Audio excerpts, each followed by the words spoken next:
touch. Thanks. Thanks a lot, Daria, Sorry. to record. Welcome all of you. Now it's formal. We are recording, so I'll be a little bit more formal with you. Welcome all of you. We are really, DCN is really proud and happy to have all of you here because this is such an active group. And even when I was not here last week, I follow up all the things by the WhatsApp group, and I could feel the energy flowing. And this is so cool. And today is our fifth class of this module, of this training, this virtual training, Unlocking Media Literacy. And I think it's one really, really important class because it connects media literacy with disinformation, misinformation, and the role of journalists and media within the schools and the public broadcast and the professional journalism too. It touches the fact checking and a lot of different things that it's something is related, mainly related to disinformation, and media literacy is one way to tackle this. In Africa, we had this experience of Nigeria. We have a lot of people from Nigeria here. That was a great experience during the last presidential elections in Nigeria, with a very strong fact-checking groups acting in the backstage. But for today, we have a DCN friend, a very special professor. I'd like to welcome Mr. Taweh Johnson, who is here from Liberia, isn't it, Taweh? And he's a very good friend of us from this and other initiatives. He's the founder and executive director of the Campaigners Against Misinformation and Disinformation in Liberia. He's improving community resilience to false information in his country, which it fits like a glove for us in this class. Tower is the local consultant for Global Affairs Canada and National Democratic Institute of Social Impact Assessment on Disinformation in Liberia too.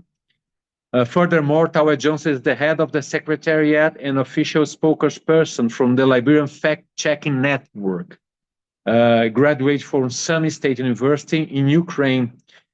Taweh has over 8 years of professional experience in broadcast journalism, which one thing, Taweh, if you can talk with us about broadcast too, is important. Besides the fact-checking, is really important. We talk about broadcast journalism. And he received professional training in Ghana and also Zambia, where DCN were together. Taweh, very nice to see you. You are a very special person. Welcome. And the floor is yours to lecture from the next 2 hours on. Please feel welcome. I'll be here to help you for whatever you need. Thank you, Alex. I am very grateful for your kind introduction. Hello, everyone. I don't know what time is it on your side, but it's in the afternoon here in Liberia. Let me say hello to all of you and hope you are having a great time. And I'm excited to be with you today online to share with you my knowledge and skills. And I also look forward to hearing your perspectives on how we can use media literacy to combat disinformation in Africa. DCN Global is a family, and let me thank DCN Global, World Learning, and the US State Department for organizing this very essential virtual media literacy series for training. It's a training for trainers, virtual series on media literacy. This is very important because as it is now, there is an upsurge of false information in Africa. Many African countries this year went to the polls. Some will be going. Namibia, for instance, will be going next week. Do we have anyone from Namibia here? Maybe. Botswana, of course, went already, and Botswana now has a new president. Ghana goes to elections next month.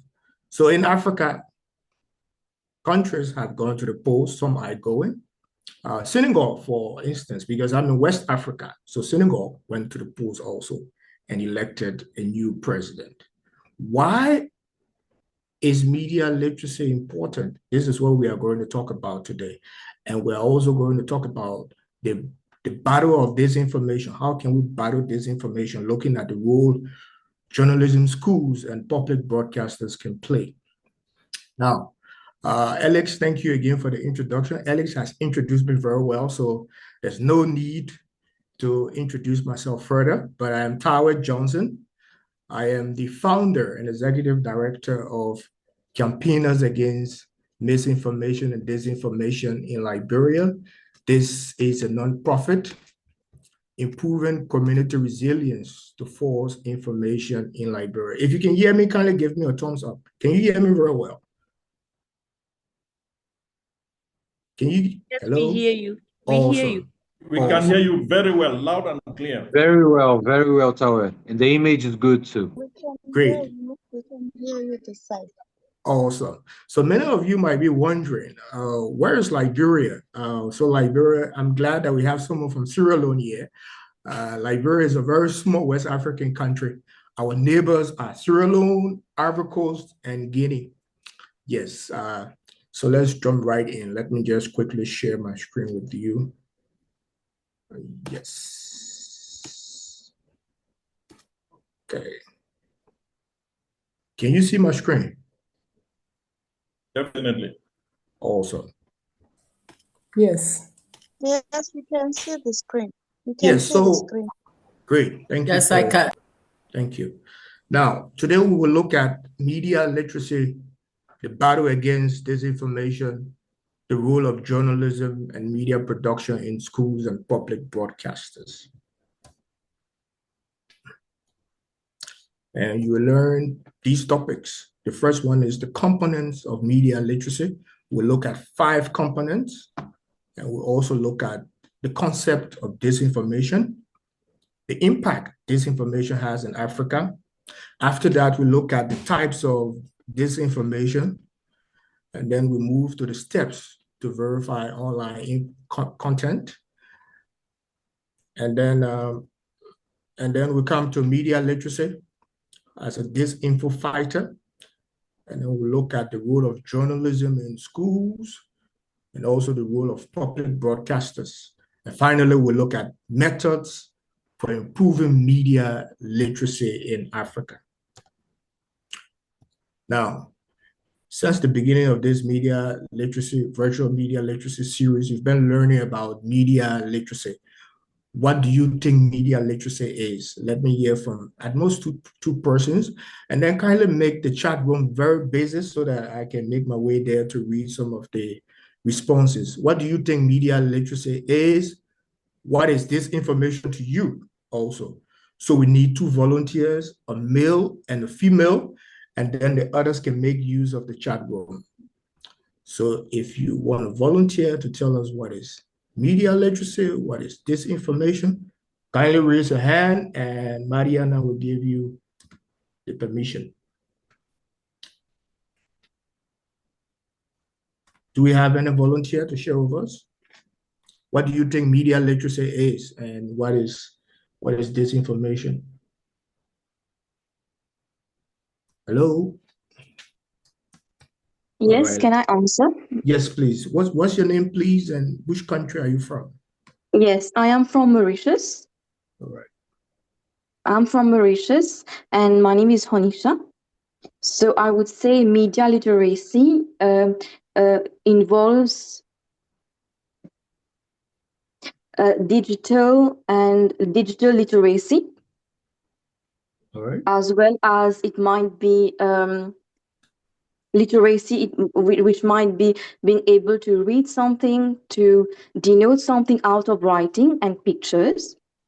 And we might also say that media literacy, it creates media, which transmits information, pictures, and situations to people, for people to understand. It might project an image of the society to a current situation which is actually happening. And that's it. It's all about the communication between the public and writing or digital media, or it might be through pictures as well. Thank you. What is disinformation? Thank you. What do you think disinformation is? Thank you for your response on media literacy. Good afternoon. Can you hear me? Yes, please. What's your name Yes. and which country are you Thank from? you. I am Armando from Mozambique in Southern Africa.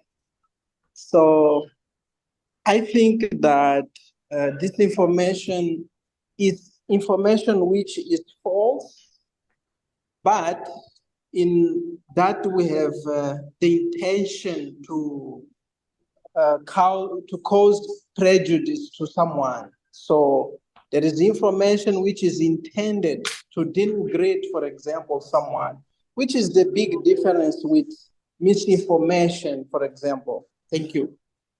Thank you for your responses. Great responses, and all of the answers are very correct. So let me now go to the chat box.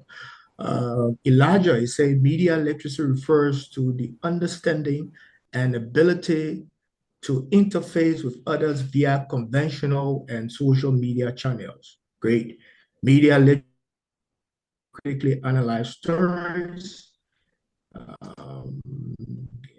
to analyze stories in the mass media and to determine their accuracy or credibility. This is from Emmanuel. And then someone is saying disinformation is false information that could mislead people. Tumelu is saying disinformation is the intentional spread of false and misleading information to cause harm. Awesome. Great responses. Now, to talk about media literacy and to define media literacy very well, we have to consider these 5 components of media literacy.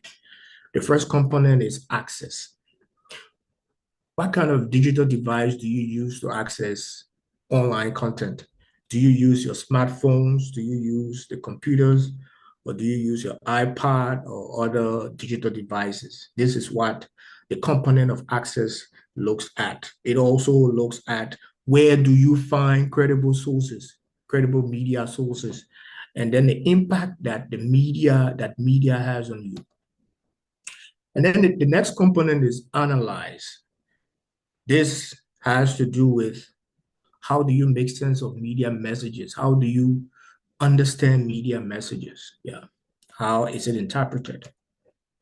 Then we look at evaluate. Evaluate has to do with verification. How do you determine the accuracy of a particular media content online? This is where evaluation component comes in. Creating. Now, creating media also, but in creating media, there are responsibilities. Those who create media, you have to ensure that the media you create is truthful, is accurate, and is objective. And then act. Now, media can influence our actions, can influence our behaviors. It also influences our thoughts. So that's why we have to be very careful with the kind of information we consume and verify all of the information we receive.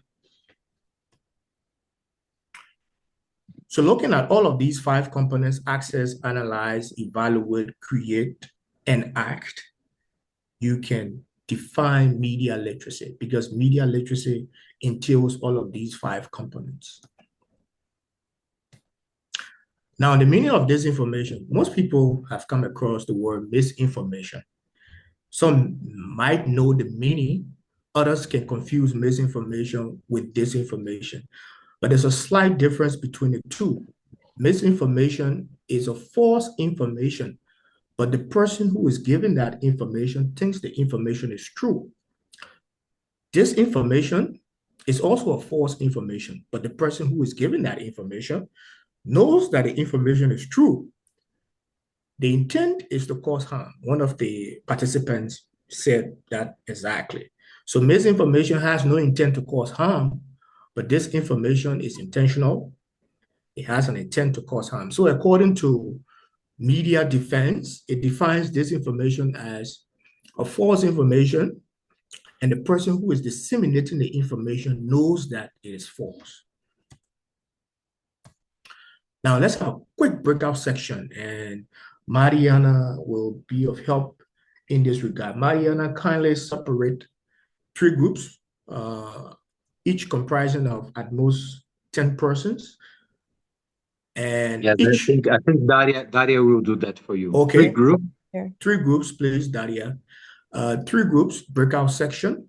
The first question you look at is which of the 5 media literacy components we just looked at have you utilized in the classroom, considering the fact that most of the participants here are professionals, they are educators, they are professors.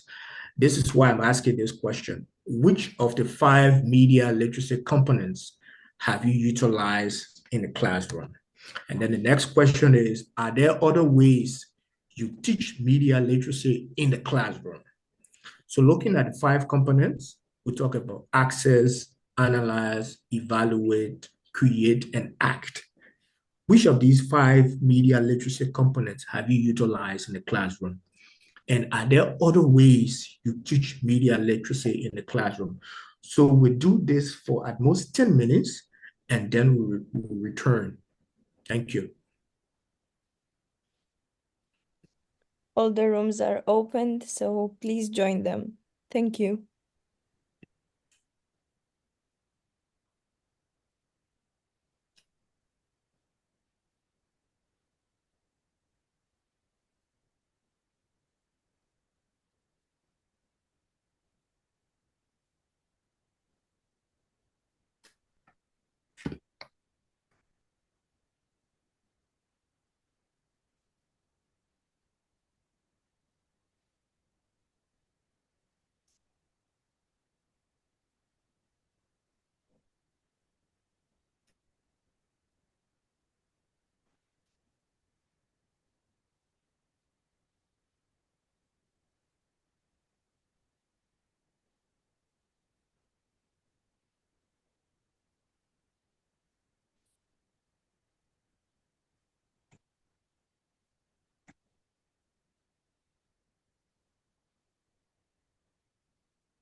Daria, do we know how many minutes left? 1 minute. Oh, okay, great. They will be back soon. Okay.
Can you hear me? Are we all back?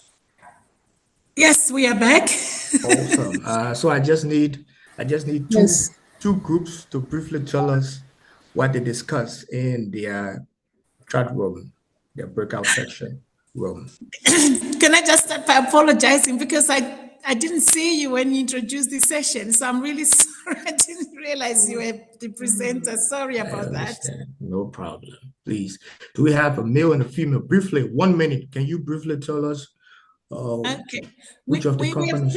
We have quickly looked into how to apply it in our group, and we're looking at it's mostly to do with analyzing data, getting our learners to to access data. It could be a piece of information that has been underrepresented, so they work in groups to analyze maybe a story, and when they analyze a story, they evaluate the authenticity of that story. Sorry, and then they create a resource as a group in class to look at based on the information that they find online, the media that is, so they weigh the positives and negatives, and they create, and then they explore how to take action on the issues based on that story that they would have analyzed. I hope I have summarized it well from our group. Are there other ways you, apart from the 5 components, are there other ways you discussed that you teach media literacy in the classroom? Yeah, for me, my approach to teaching media literacy is to individualize it. So usually I use Microsoft Teams. So each one of my learners have got their own private channel. So if I have a topic to explore, I'll just put it in Teams and ask each learner to explore by themselves, and then they collaborate as a class. That's how I've used media literacy in a classroom, me personally. Can we hear from another person? Thank you, Martha. Appreciate it. Can we hear from another person? And then the others can make use of the chat room and just briefly write what you discuss and how you use, what are other ways you teach media literacy in the classroom. So we need another volunteer quickly to tell us. Hello. Yes, please. All right. So my group is a very diverse group. and most of the participants spoke about the different components, especially the access. And they said that they have given learners opportunity to make use of the internet, to search for information. We also discussed about action. There was a participant who spoke about getting content relating to SDG and global citizenship, and asking students to actually act on this information. But we had a bit of a controversy around evaluate as well as analyze. Someone was not really sure if they are actually different or if they are speaking to the same thing. And for the second question, Emmanuel was able to give us an insight on how he has been teaching media literacy. According to him, he will have students to generate content through project-based learning, where it's going to give them a topic, and the students are going to research on the topic and come up with their own authentic content. So these were some of the things that we discussed in our group. Thank you. Oh, great. Awesome. Thank you. What's your name? Okay, my name is Jima Rashid from Lagos, Nigeria. Okay, Gemma. Thank you, Gemma. Thanks, Gemma and Martin. All right. Great responses. So you're talking about evaluate, and you don't have a clear understanding, or your group members were not clear on the two words, evaluate and analyze. So these are components of media literacy. So evaluate means making sure, verifying if the media content you've come across, if it's a factual content. Analyze is making sense of the information you've received or you've come across on social media. Yes, so that's what it means. But great approaches that you are using in integrating media literacy in the classroom. I like the part that Marta spoke about individualizing media literacy. So she gives work out to students to be able to, implement projects themselves regarding media literacy. Marta, this is a very good approach. Thank you. Thank you. I appreciate Awesome. that. Thank you. Yes, well, because so, me too, like Jimo, I've got my learners, they've got additional learning needs. So it is difficult sometimes for them to work in like massive groups. So when I structure them, individualize them, it means they can again, they can spend time on researching a topic, but they can enjoy it as well, because some of them want to listen a bit of music whilst they're researching. So I do allow that. I give them that option that you can listen to your music as long as it's not disturbing others, but they have to come back together to collaborate on what information they would have found. Great. For evaluation, we run short of time. Okay. But Please. then I have this experience to share on evaluation, Please. teaching the basic techniques to verify information, especially images, the use of TimeIsle and Google image to verify the authenticity or to identify a particular thing, and also to be able to point out when an image had been used previously in the internet, because sometimes people take information from other sources and use for different purposes for which they were not originally meant. The ability to fact check very quickly images is also a way of analyzing media. Last week in Cambe, in 3 of our vocational training centers, I was teaching trainers how to identify, how to use Google Image and how to use TimeEye as a quick fact-checking application. Great approach, Emmanuel. I just wish you can be able to organize some online sections for Africans who are not in your country, to be able to pass on your knowledge and skills to them, so that they are empowered and they can be able to help their students also, because most people don't have the knowledge you have, the skills you have, particularly verifying online content because you are familiar with TinEye, and there are many other free online tools that you can use to verify information. You also have Google reverse image search. There are many others that you can use. You also have CAMDL. We'll talk about them later on in the presentation. But Emmanuel, you are way ahead in the media literacy training. Thank you for your input. Now let's look at the impact of this information in Africa. At the beginning of this presentation, we'll talk about the effect of disinformation. Disinformation has far-reaching consequences. Disinformation can undermine electoral processes. It undermines peace. It undermines democracy. It undermines the rule of law in Africa. This is why it's important for us to use media literacy to combat disinformation. One of the impacts of disinformation in Africa, in the Democratic Republic of Congo in 2022, the United Nations has been a target of disinformation campaign for a very long time. In 2022, the United Nations was accused of selling weapons to rebel groups in the Democratic Republic of Congo. This led to widespread protests in the country, and it led to the death of protesters and United Nations peacekeepers.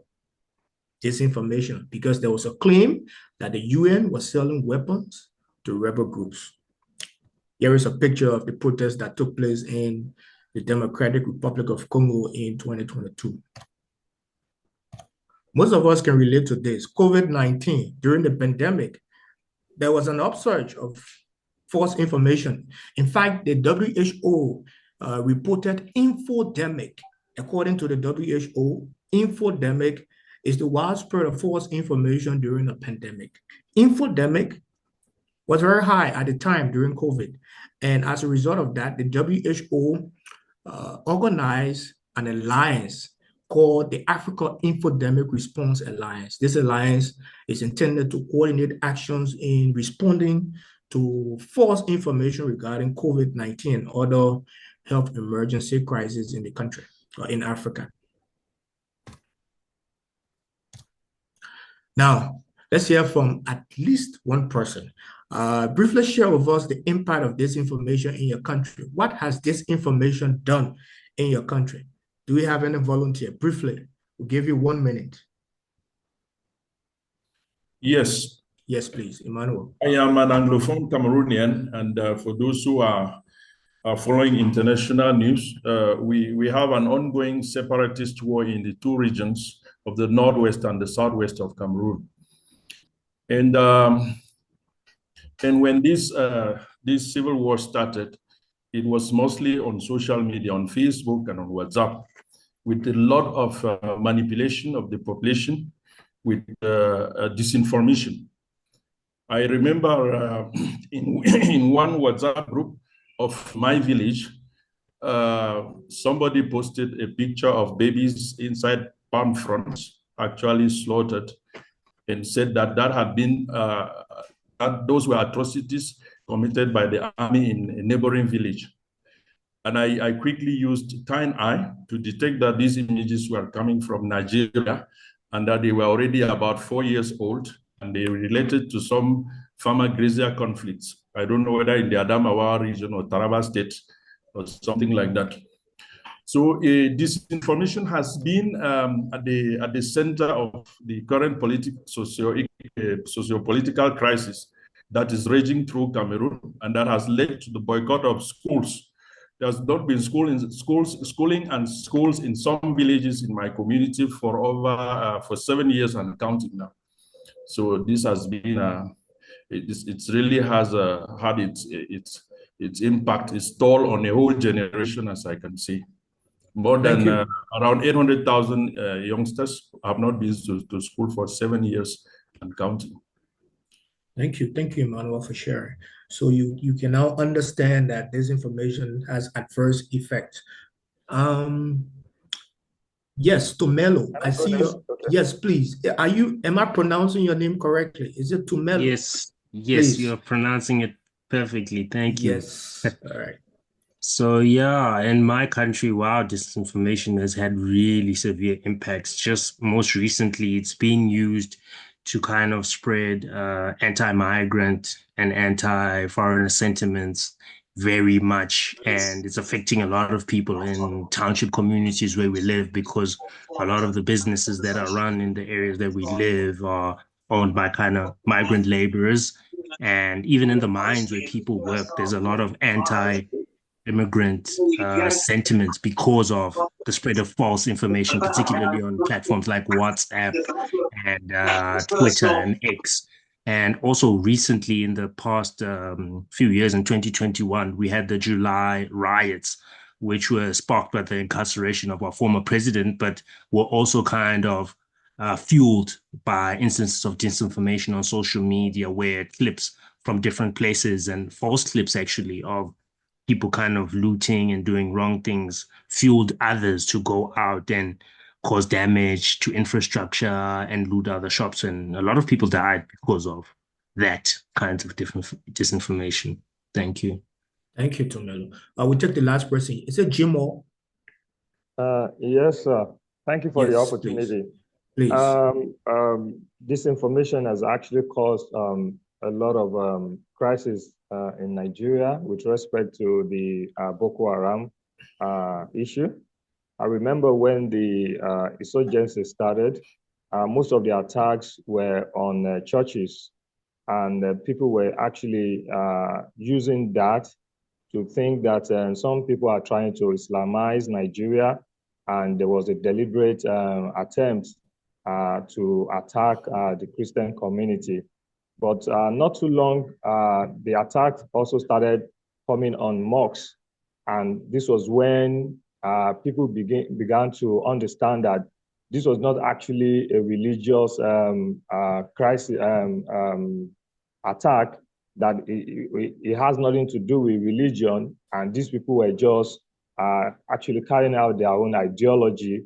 And regardless of whether it is a Muslim or Christian, that these are actually terrorists, and they have no affiliation with any of the religion. So it took a while before that misinformation was corrected, and people then start seeing them as a common enemy to both Christians and Muslims. So that's my contribution. Thank you. Thank you, Jimo. So we'll continue. I think kindly write your response in the chat room, and I'll be able to read it at a later time. Now let's look at the thanks for your responses. Let's look at the types of disinformation. Now there are many types of disinformation, so we'll look at few for today. We'll look at the first one is fabricated content. This is 100% false. It's 100% false information, and the intent is always to cause harm. Yes.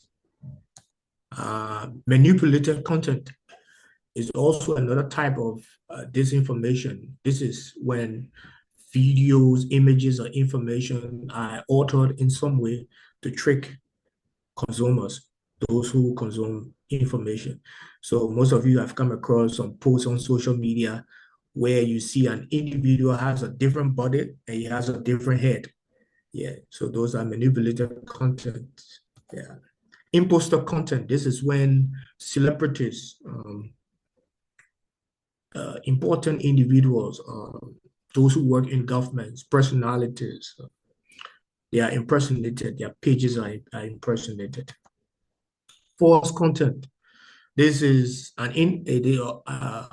when an accurate information is disseminated with a different background or a false background. So a false content also means taking a photo that has been reshared and giving it another narrative. Yeah, that's a false content. Now, misleading content, this is when a data is falsified to support a particular position or an argument. That's misleading content.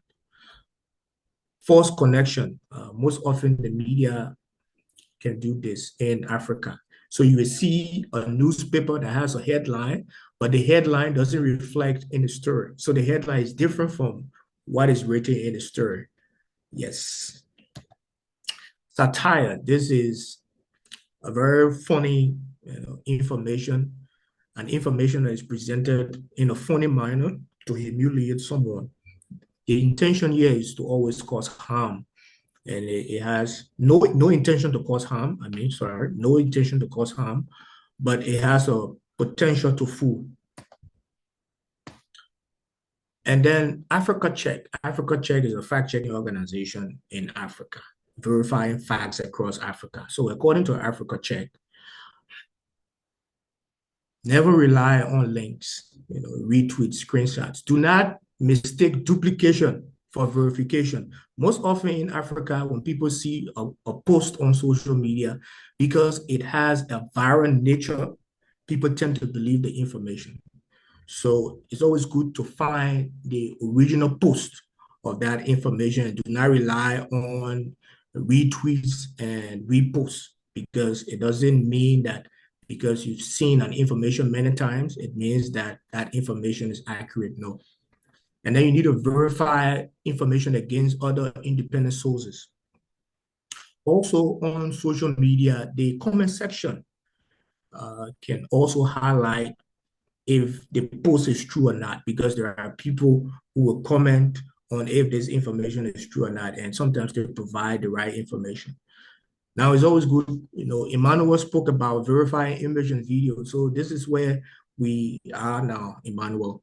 So we have to verify whether an image or video is using the right context before reposting, because sometimes people take an image, that something that took place in Nigeria, for instance, they present it as if that has taken place in another country, Liberia, for example, with a different context. So it's always good to verify the image and video to make sure that it's in the right context before reposting. It's always good to look at the time, the date, the location also of the post, and be able to make sure that it corresponds with the content's description. And then you need to be able to be very skeptical of those who, put out posts. Those, because there are people who can quote some individuals. So take, for instance, he said this, or this person said that. Sometimes they misplace the names and they don't attribute the post to the right person. So it's always good to do a very comprehensive research to make sure a particular quote was said by that person. So these are steps to verify online content. But there are digital tools that you can use to help you verify image, to help you verify videos. You have Invade, you have Google reverse image search, you have CAMDL, and we'll talk about others as we go on in this presentation. Finding online content. So here are possible sources of information.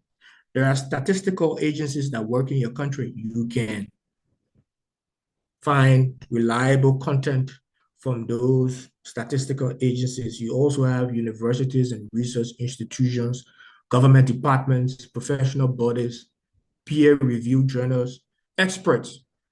People say, when in doubt, ask the expert. It's very important. So then you have fact-checking organizations.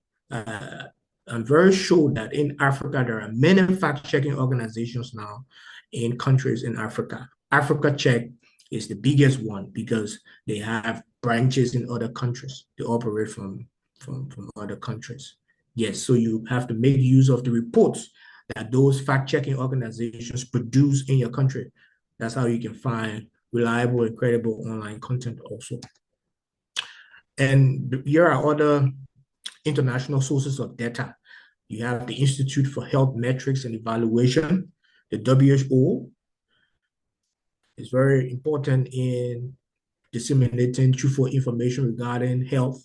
We have the World Bank, focuses on financial matters, the United Nations, global peace and security. UNICEF, of course, focuses on the well-being of children. Then we come to the tactics used to spread disinformation in Africa. What are the tactics? So we'll highlight two tactics today. The first tactic is mass sharing. We spoke about it earlier. Do not mistake duplication for verification. One of the tactics used to spread disinformation in Africa is mass sharing. This is when bad actors who disseminate disinformation, they use many social media platforms to share an information or to share false information. This is mass sharing. Don't fall for such a thing. Always find the original post and verify the information. Fake social media accounts. This is another popular tactic in Africa. People create fake social media pages, pretending to be celebrities, pretending to be government officials in order to deceive and mislead people.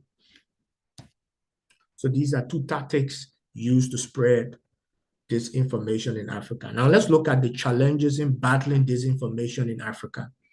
The first challenge, social media enables the rapid spread of false information in Africa.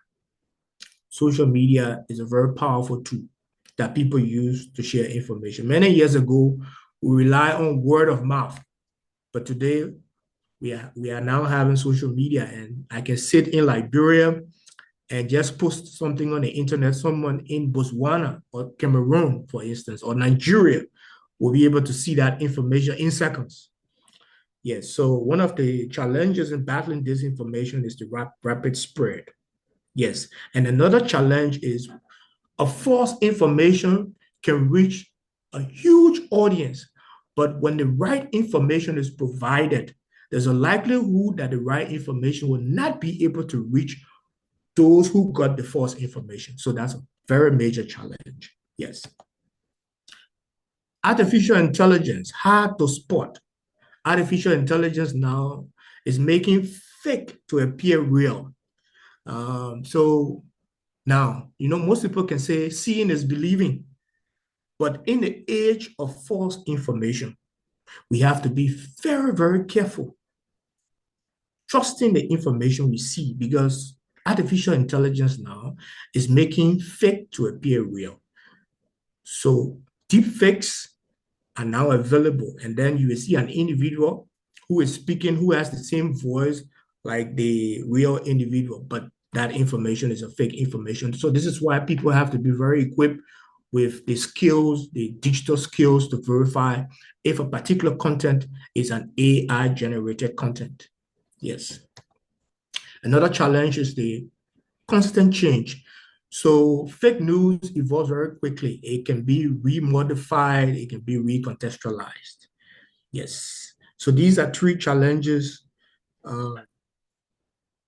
that we have in battling disinformation in Africa. Now, let's have another breakout section, and this will last for only 5 minutes. Another breakout section. What are other tactics used to spread disinformation in Africa? Daria, if you are there, kindly break this group into 3, and then we have 10 persons in each group to tell us what are other tactics used to spread disinformation in Africa. Thank you. All the rooms are opened.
1 more minute.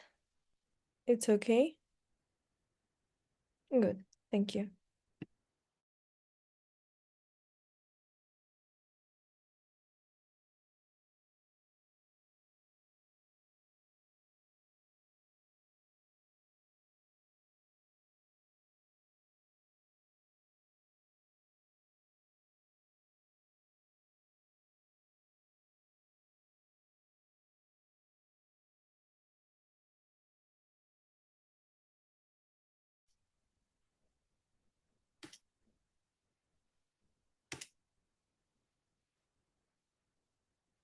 Are we back?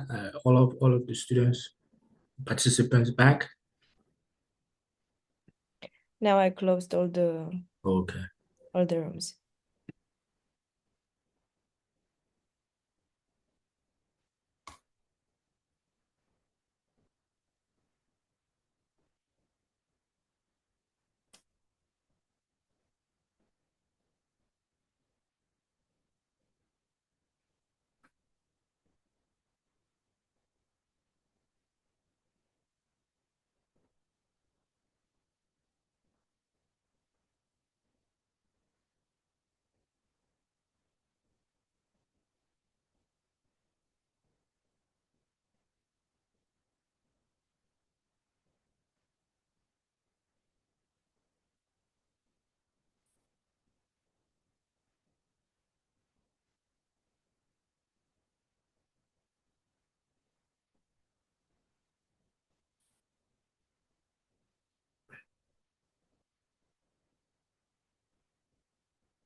Great. Is everyone back?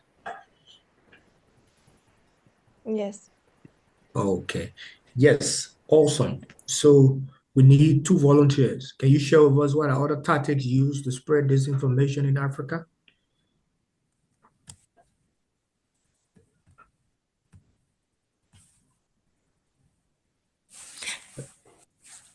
Okay, I'll go if no one wants to go. Please. In our group, we talked about social gatherings, newspapers, especially tabloids, and we also said radio and television channels, certain television channels. Okay. So you talk about newspapers. That's right. Are these newspaper owned by a politician? Yes, you know those the ones tabloids like image, popular image-led newspapers, and Okay. some of these newspapers are influenced by the governments. Okay. Okay. So okay. Apart from that, did you discuss other tactics? Yes, we did discuss. We talked about social gatherings. Okay. Social And gatherings. yes, and also broadcasts, both radio and television.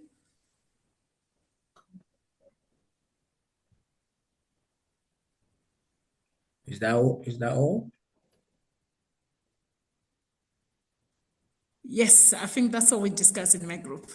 Yes. So referring to what you discussed, most often in African countries, there are some media institutions that are owned by politicians, for instance, and most of these media entities are not credible and reliable when it comes to information dissemination. Sometimes they put out information that will paint a particular politician in a very good way. They mislead the public most often. So when you refer to newspapers and broadcast and radio and television, that comes to mind. Yes. Do we have another volunteer? And these newspapers will have like misleading headlines. Yeah. And they are made in a way that people will believe in them. Sure. Sure. Great. Do we have another volunteer? Quickly. Yes, Yes, please. What's your name?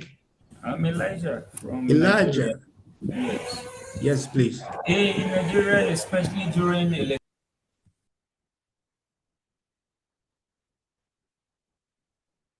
We can't hear you, Elijah. You are muted. Can you unmute? All right, it seems like. Do we have another Can I be volunteer? heard now? Yes, please go ahead. I was saying in Nigeria, especially during electioneering periods, government-owned media stations, radio and television, are used to disseminate disinformation just to garner support for public officials who are seeking re-election. And then you have in religious organizations, churches and mosques, those who are aligned with those particular candidates could use those fora to disseminate information that may not really be true, but it will end up stirring up public opinion in favor of certain candidates. Okay. Thank you, Elijah. Great point. Do we have, let's just take a last group. Do we have the third group there?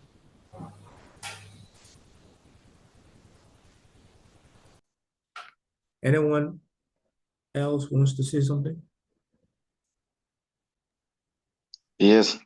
Yes. What's your name? Adrian Atachdodo from Zimbabwe. Awesome. Please. Yeah, so another tactic which is used in African countries to spread disinformation, there's the issue of victim blaming. This is particularly used by politicians, especially the revolutionary regimes, whereby they say, for example, in my country, opposition parties, they basically dominate in municipalities and local authorities. So what the ruling parties do, they create a certain crisis, for example, the water crisis, electricity crisis. Then at the end, they publish or in a form of propaganda claiming that the local authorities, they are failing to provide services to its people, so that in return they gain political muscle. So usually in African countries, the regime governments politically, they have been used the victim blaming concept. They've been using many flamboyant individuals, those who are rich, the socialite individuals, to send their message in order to shape their own narrative. Thank you. Thank you. And you wrote in the chat room, you said other tactics include political rallying, which involves victim blaming concept. That's great. And this is what you just and they even use musicians as well. They use music as well to portray their message through music. Music is also a channel. Yeah. Wow. Yeah, so there are many other tactics. We can go on and on naming other tactics used in Africa to spread disinformation. That's what we have to be. Firstly, we have to recognize these tactics and then be able to inform people, okay, these are tactics, disinformation actors, those who promote disinformation can use to spread false information. So the first thing is recognize it, identify these tactics, and be able to confront these tactics with the right information, telling people this is a tactic that people can use to mislead the public. So we have to be very cautious and verify the information they provide. Thank you for your responses. Now, let's move on. Okay. Yes. So we have the World Economic Forum Global Risks Report 2024. It puts misinformation and disinformation as the first global risk over the next 2 years. If you look, this is the graph from the report. This report was released in 2024. Now, if you look there, misinformation and disinformation are the first global risks over the next 2 years. So this is not only limited to Africa, it's across the world. Citizens across the world are battling with misinformation and disinformation. This is why such a media literacy training series is very essential.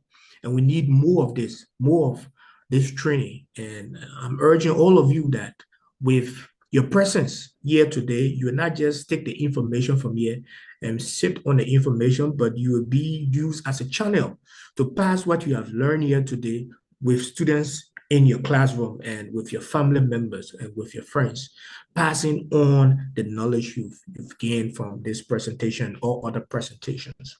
Misinformation and disinformation are the first global risks over the next 2 years, and this is from the World Economic Forum Global Risks Report 2024. Now, this is from the Africa Center for Strategic Study. If you look on the screen, you see the regional map of this information in Africa. If you come down, you will see sponsors. Now, there are Kremlin-linked sponsors. These are from Russia. You have the Chinese actors, the one from CCP linked. They are Chinese actors that promote this information in Africa. You also have other foreign actors. We have militant Islamic group actors. The participant from Nigeria spoke about the role that militant Islamic group play in promoting disinformation in Nigeria. It's very cardinal. It's very important for us to talk about. If you look on that map, you will see different regions in Africa. Now, West Africa has the highest number of disinformation campaigns. West Africa has 72 disinformation campaigns. And then we move on to Central African campaigns, 21, and then North African campaigns, 15, East African campaigns, 33, Southern African campaigns, 25. Let's take Nigeria, for example. If you look at Nigeria, Nigeria has actors from Russia, disinformation actors, those who promote disinformation in Nigeria. Some of them are from Russia. You also have domestic political actors that promote disinformation in Nigeria. You also have other undetermined actors. You have military actors that also promote disinformation in Nigeria. And then you have other foreign actors. So there are many different actors in Nigeria that promote disinformation campaigns. Now, according to the Africa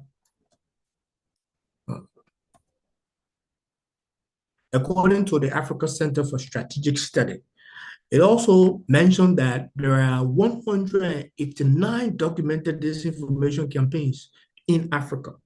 And this number has been quadrupled by the number that was reported in 2022.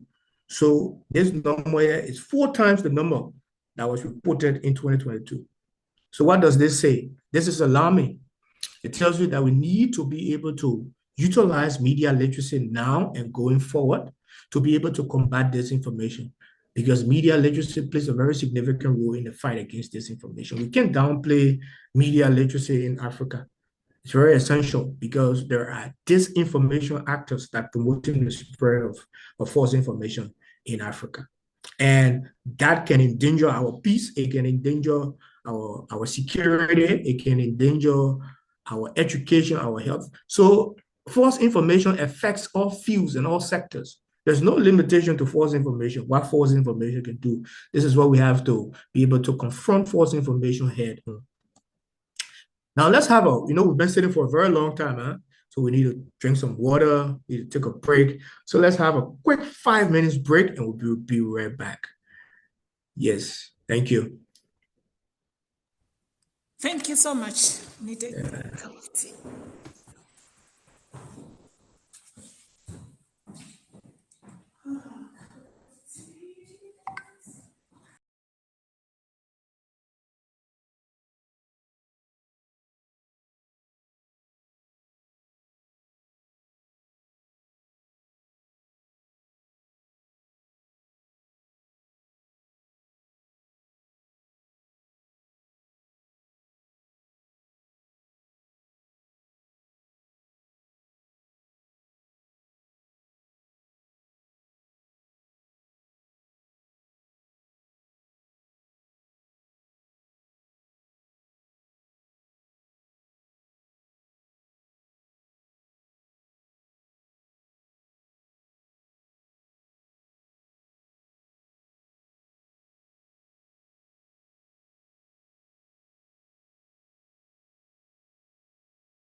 Are we all back? Awesome. So we can continue. Is everyone here? Yes, we are here. We are here. Awesome, awesome, awesome. Yes. So let me just go quickly to the chat room. Tariro, I hope I'm pronouncing your name very well. He says, I don't know if it's a male or a female. In my country, on the day of elections, there were posters which were written, "Don't go vote on election day." Yes, and someone parody accounts tied to political parties always producing problematic, inaccurate information. Darlington, thank you. Another person, yes, the messages are many. And okay, so you can keep writing your feedback in the chat room, and I will have some time to read it out. Clickbait is also a means to spread disinformation. It's Jacinta through clickbait ad in Nigeria. There was a problem with the internet. Okay, I think this person was making mention of some issues they had with the internet. Okay, so let's continue. Now, media literacy is a fighter against disinformation. Media literacy can combat disinformation in Africa. Why media literacy can combat disinformation in Africa is because media literacy plays a very essential role in helping us to recognize and avoid false information. It also helps us to analyze the information critically, and this enables us to make informed decisions as Africans. This is why media literacy is very cardinal. Now, the Africa Center for Strategic Studies report that social media users, active social media users, the number has risen from 1 million to over 400 million, 100 million to over 400 million since 2016. So the active number of social media users has risen from 100 million to over 400 million since 2016. Now, the biggest question is, are these social media users media literate? Do they see an information on social media and just share it? Or do they verify the information they come across? This is a question we need to ask. All of these social media users, every day, the number of social media users keep increasing. It keeps increasing across the continent.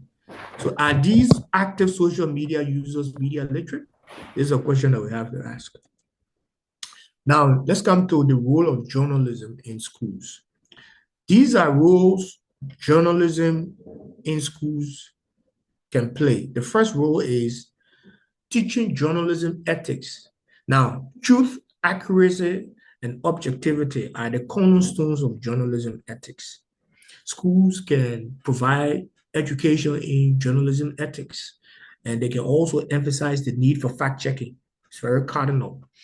And because now fact-checking ensures the healthy information landscape in Africa. This is what fact-checking does. So people can just come and present an information and everybody just accepts it. No, people have to fact-check the information, verify if that information is accurate, and then come with the right information if it's not accurate. Another role journalism in schools can play is practical experience. Now, students themselves have to be involved in media production. When they are involved in the process of media production, they develop an appreciation for journalism, and this can further enhance media literacy. Partnering with professionals. This can ensure that students gain real-world insights into journalism, and this can be done through partnership with news organizations. Then we look at the role of public broadcasters. Public broadcasters are reliable sources of information. People look up to them to provide truthful information. So public broadcasters can ensure that their reports are fact-based, and they can also ensure that they do fair reporting. Public broadcasters can also organize educational programs that target different age groups, and this enhances media literacy also. Another role public broadcasters can play is citizen engagement. I want to stress this. This is very important because there are people in the communities who don't have access to social media. And this reminds me of the point that Martha raised, individualizing media literacy. If citizen engagement is done, those who do not have a smartphone or don't go on social media, don't have means to access the internet, they rely on people who have phones and people who have access to internet to give them information. Regardless if the information is true, those people believe that because this man is always on Facebook, he's always on the internet, so whatever he provides is right. No, that's not the case. So this is why citizen engagement is very important. Citizen engagement is important to enlighten citizens on the danger of disinformation, false information in Africa, and also empower them with how they can verify information themselves. So this is why citizen engagement is very important. So public broadcasters can engage citizens, and this enables citizens to interact with the media on some issues that they have doubt, regarding. Public broadcasters can be able to address those. Yeah. Now, people with disabilities, another role public broadcaster can play. You see that image? That's one of our engagement at Campaigners Against Misinformation and Disinformation. For us, we do not ostracize people with disabilities. In fact, we have a particular program for them. We call it Disability Inclusion Program in our initiatives. So this was before our elections in October 2023. We organized a media literacy engagement for people with disabilities. And if you look there are many. In that photo, you might see people who look, just like us, but most of them, predominantly, they are deaf and hard of hearing. And then you just have few physically challenged. So it's very important to include these people. You don't have to leave them out because they have the right to be involved. They have the right to be informed also. So public broadcasters should include people with disabilities in media literacy engagement. Now, let's come to this one now. We're running out of time. We just have less than 30 minutes left. So in 2020, there was a study done, misinformation policy in sub-Saharan Africa. And two trainers contributed to this study. Two trainers of this media literacy retro series contributed to this study, Wallace and Chidu. Wallace is from Kenya and Chidu is from Nigeria. This study in 2020, it was conducted and it analyzed seven countries looking at their media literacy education. Now, the study found out that because this study was published in 2021, it was done in 2020, the study found out that media literacy is barely taught in 7 countries. Only one province includes some elements of information or misinformation literacy, and that country is that province is in South Africa. Now, the countries are Ivory Coast, Ghana, Kenya, Nigeria, Senegal, South Africa, and Uganda. The reason why I am bringing this in is to be able to ask, has anything changed? Has anything been improved? What is the media literacy education now in these countries? I'm very sure that there are participants do we have any participants from Ghana or Nigeria or any of these countries that can share with us, how is your media literacy education now? Is it improved from 2020 to now? Is there any change? Do we have any participants from these countries? Ivory Coast, Ghana, Kenya, Nigeria, Senegal, South Africa, Uganda. Well, from Nigeria, I would say what's your not name? much. Sorry, what's your I'm name? Elijah. Oh, please, yes. Go ahead. Yes. Not much can be said about improvement in media literacy in Nigeria, because you still find misleading content disseminated across all channels, both conventional and social media platforms. And pretty much little is done in ensuring that people get aware of this and find a way of countering such. Thank you, Elijah. Do we have another person from another country that this study was done in? Ivory Coast, Ghana, Senegal, South Africa, Uganda. Do we have? All right. If we have, you can just unmute your mic. Yes, please. Yes, I'm from South Africa. I won't say it has improved. It's only on paper. Even in school. It's only on paper. What's your name, please? Makan. Okay. All right. You said it has improved, but only on paper. Yeah, on paper, it's not visible. I mean, recently there's just a lot of misinformation going around, and I even asked myself, where is the government to tell us what's happening? Because I can even just see for myself, or when I read that, no, this can't be true. But it was going around and causing, fear to everyone because it was talking about water, finding people poisoning water, So we didn't get anything from the government about that. And for me, it was huge, So yeah, that's how I'll say on paper. But, teaching people how to check, to verify information, not to spread.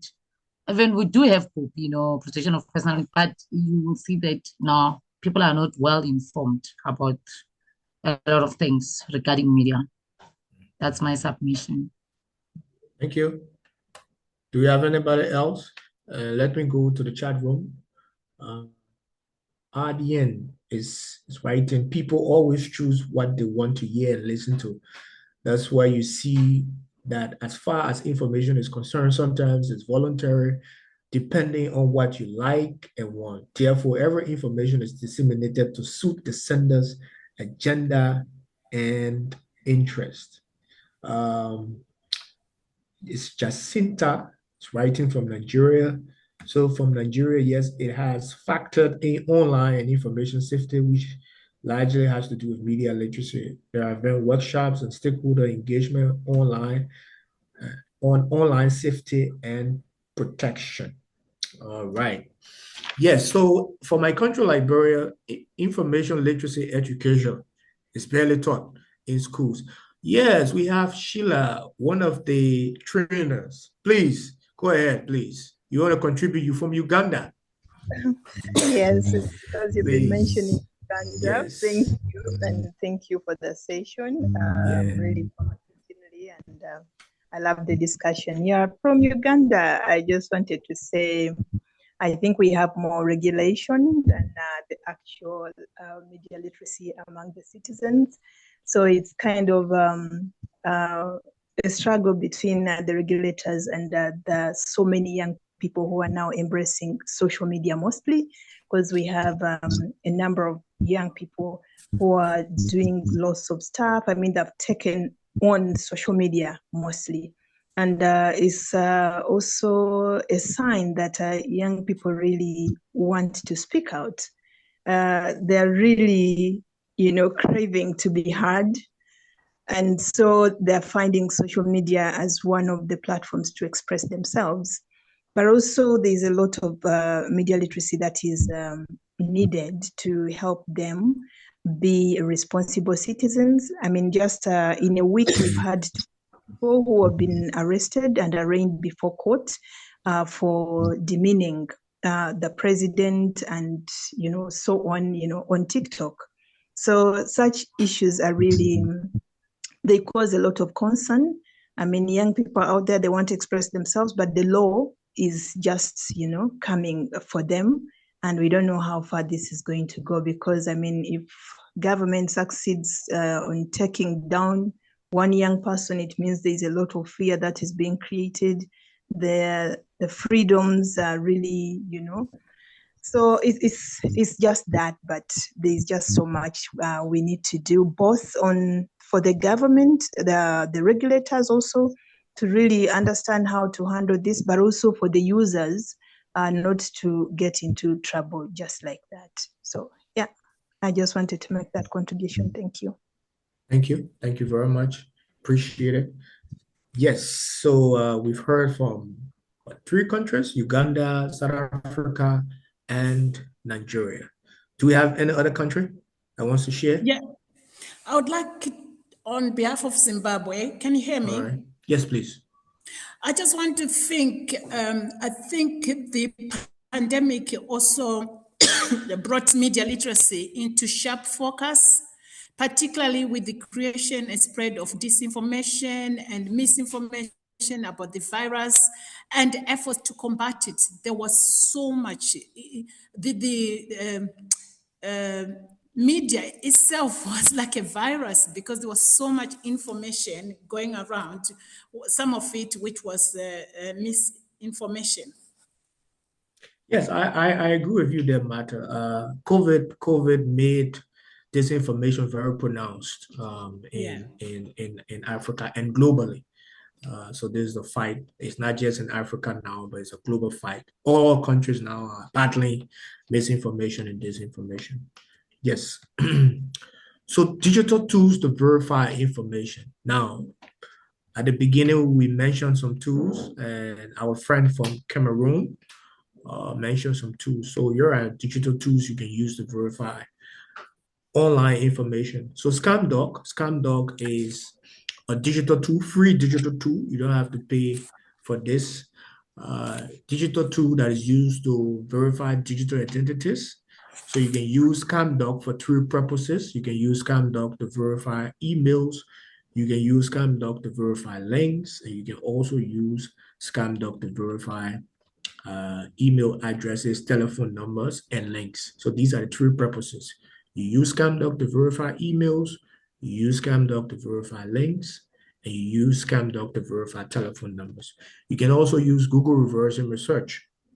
Google reverse image search can help you to verify an image. Where was this image taken? Which country? When did this happen? Google reverse image can help you to do that. And then you have Junkipedia. This one is mainly a social media monitoring tool. It helps you to know, okay, what is being discussed now on social media. Yes, so it helps you to analyze social media content. But this one, you have to pay for it. It's now a free tool, but it's very helpful. Yeah. But the 2 tools that we spoke about, the ScamDoc and the Google reverse image search, they are free tools that you can use. But for the Junkipedia, you have to pay for that one. Now, where to find media literacy resources? UNESCO is a very great source for media literacy education, UNESCO. You also have the Media Education Lab. I have benefited from a lot of their trainings. This year, I was part of the Media Ed Institute 2024. It was a virtual training on media literacy, and I was part of that. So they have lesson plans on media literacy. They have other resources on media literacy that you can make use of. Then you have Do we have free access? Are they free the lesson plans? Yes, the media education lab, of course, free access. They have resources online. You can access their website. You just type in Google Media Education Lab. It's free. All of their resources most of their resources are free, but there are some books that you have to purchase, but most of their resources are free on media literacy. Then you have Media Literacy Now also has great resources regarding media literacy education. Thank you for your participation and your attention. I'm grateful to DCN Global again for selecting me to facilitate this section on disinformation, the role media literacy can play to battle disinformation, the role of journalism and public broadcasters in media production. I'm very grateful to DCN Global for selecting me again to serve in this capacity. And let me now anticipate your questions. Thank you. It's back to Daria and Mariana. If you are there, please. I'm here. Yes, I'm not Alex. Daria and Mariana, I'm Alex. Oh, please, Alex. I was learning with you, Taweh, here on the backstage, and it was a really, really great session. I'd like to ask if anyone wants to step in and maybe you can open the Q&A here. Yes, sure. Is anyone want to open the mic and go ahead, please, if anyone wants to start? I think, Taweh, thank you so much. That was such a beautiful presentation. But I think my concern still goes back to say we can learn all this information, we can learn all this stuff as teachers, but to put it on the ground, it's impossible because, again, it's lack of resources. I think at the beginning of the course, I said, I think we need to think about what is the way forward. After doing this course, now we are empowered. But it's very frustrating when you go back in the class and you can't impact what we have learned to our learners. So we need to find a way forward. How do we impart this knowledge to our learners? Thank you. So we have another person. Is it Norma? Yes. Yes, Good please. evening, everyone. Okay, greetings, everyone, considering the time differences. My name is Norma Mabena. I'm from Zimbabwe. I just wanted to share like a best practice that we introduced as Education USA to try and promote journalism, positive journalism within schools. So in some of our private and public schools, we introduced what we call media clubs. So we have like, I don't know if Atma is in the room, we have, he's at Sizani High School. So we introduced Sizani High Media Club. So these are student-run clubs to try and promote like success stories that happen within schools. Most of the times, media outlets would always carry negative headlines around schools, maybe aspect of bullying, aspect of, all the negative things that would happen within a school setup. But we realized, like, when students are applying to the US, we'll need to document, like, for those who are in team sport, individual sport, there's not much being profiled about the student online. And most of these universities will look at a student's application or a student's profile online. So we then went about educating and sharing information on how using a camera, their Facebook page, schools creating a simple Facebook page is a way of highlighting some of the success stories that happen within schools. And we found this was very useful in terms of at least that top athlete is being recognized by other colleges and institutions globally because of the impact that these media clubs have. So instead of running around and inviting this superb or high profile journalists from different media houses, you are empowering these students, and also these students are beginning to have a skill right at a tender age. So I just wanted to share just like a best practice that we've had in Zimbabwe. Thank you. Thank you, Norma. Great approach. Media clubs. Thank you. Anybody else wants to share? Martha, you spoke about resources. It's very important. With the need to have networks, organizing networks that can apply for resources to support media literacy education in Africa is very important. Now, you talk about resources. It reminds me of, you see these big tech companies, Facebook, Techno, these are the tech companies that we use their services and their products. Their products are sold in Africa. They need to be able to contribute to media literacy education. We need to hold them accountable because we are making use of their services. We are promoting them. They are benefiting from us immensely. So they too need to contribute to media literacy education in Africa. Yes. Do we have someone else? Do you think it would be more powerful now as teams? Like now we are representing Africa. It's unlike if just a group of Zimbabweans approach these media companies, they won't listen. But is there something that can be done after this training to represent us as cohorts, representing different African countries? Yes, something can be done. So Alex is here. DCN can look in that direction. I'm sure Alex wants to weigh in on this. Yes, yes, please. Thank I you. would just, Martha is giving such a lot of good steps that I'm taking notes, because we are just planning the next steps with everyone, and this is being really useful, this kind of statement, Martha, because we need to, since DCN is a global network, we need to identify by geographically what are the most important needs. And I think it's important that the African trainers was so active, because we need you as a community to give those steps together. I have some quick things to tell that maybe can help you, Martha, with the matter of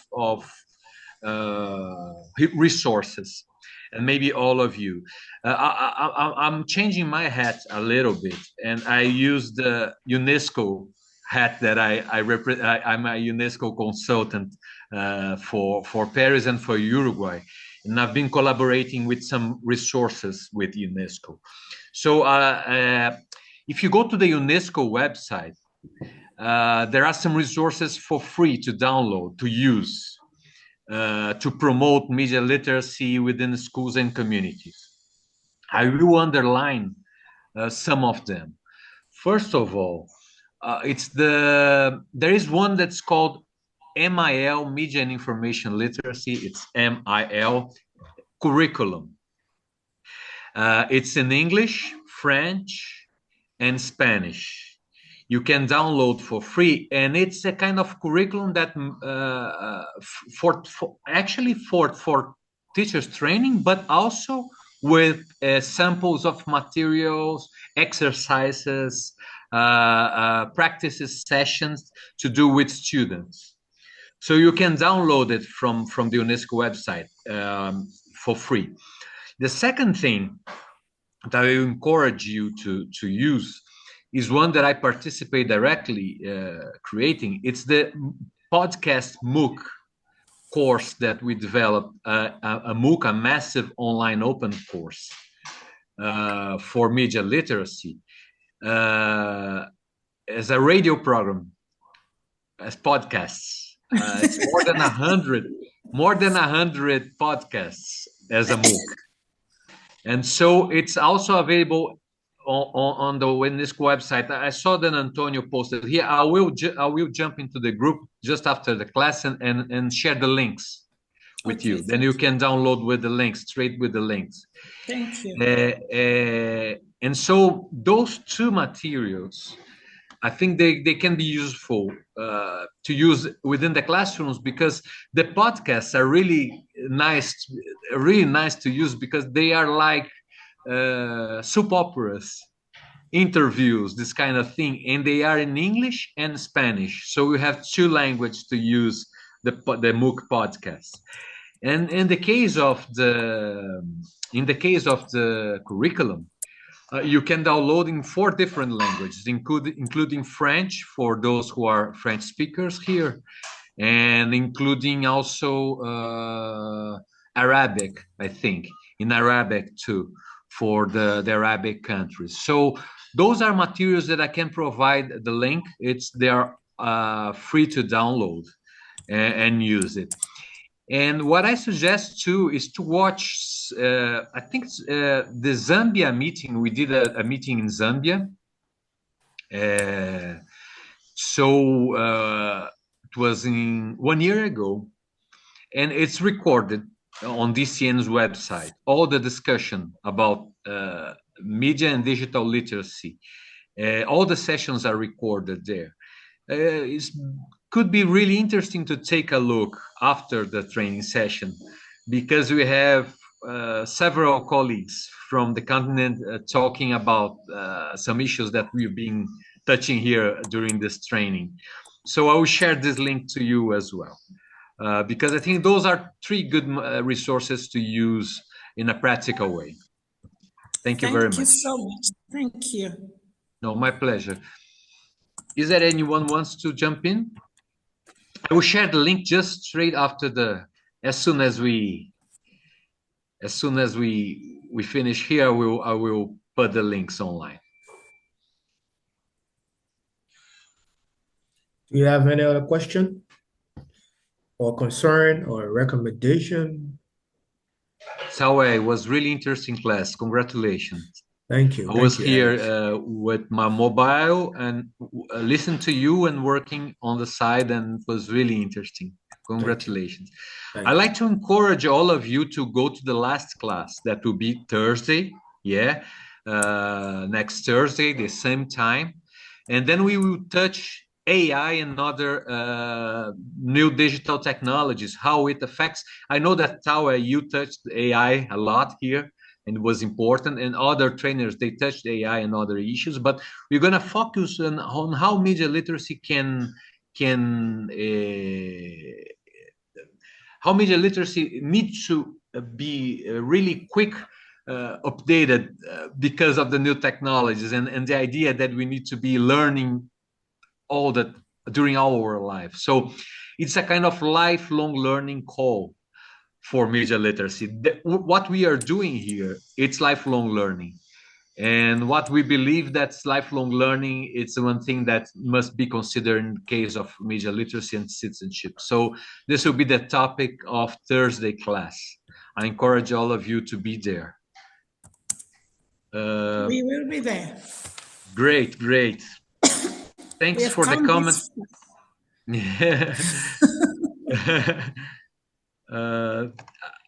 If everybody's fine, I think we can finish today. And thanking all of you for being here. Remember that Taweh and all of you, we are on the WhatsApp group, so we can follow up there with Taweh too. The Taweh contacts are on the screen right now, email and even telephone and LinkedIn. And it was a pleasure to be with you. And Thursday I'll be with you again with Mariana and Daria. Thanks, Daria, a lot. Thanks, Mari, a lot for this.